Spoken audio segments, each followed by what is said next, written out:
What's up, Mountain View? My name is Matt Carey, and I just read Luke 9, 1 through 17.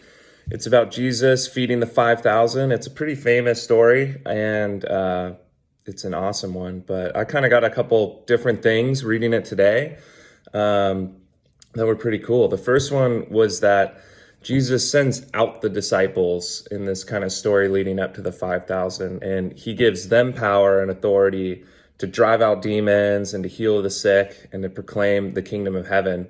And I think that's such a model for the church, where we're here for each other and to be together in community, but we're also meant to go out and equip people so that they can love all people, even outside the church. And I thought that was such a cool example. But as the disciples are out there, King Herod at the time, gets wind of all the hype surrounding what's going on with Jesus and the disciples, and he's super paranoid. So he decides to behead John the Baptist, and that was one of Jesus' best friends. And to me, that's like a pretty heavy thing for all of them to deal with. A lot of fear and uncertainty, and it's just crazy times. So the disciples come back and they're with Jesus and they report on everything that's gone on. And it's like, for me, a time to rest and just process what has gone down during this little period, this send-off. And there's a big crowd, and instead of Jesus and the disciples being like, hey, we'll come back, we need some time alone, he welcomes them in like right away and just starts preaching about the kingdom and healing the sick and serving them. And I think it's just so cool to see his just like endurance through difficult times, and just the model he was setting for the disciples.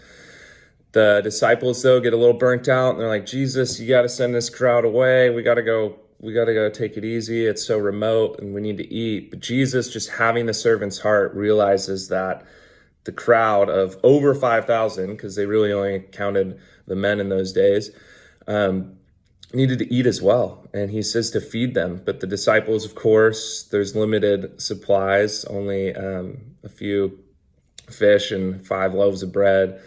And Jesus turns to the heavens with the basket. And this part really stood out to me, and kind of what I'm taking away from this today is he gives thanks first before he does the miracle, before he multiplies the food and feeds everyone. He gives thanks. And I think through this whole little section about John being beheaded and the difficulties and the burnout and just the heaviness, Jesus keeps this grateful and really humble spirit. And I think it's the model for us. Like, before we do anything, having that grateful attitude and giving thanks to God, it'll sustain us and it'll pull us through even really difficult circumstances. I love it.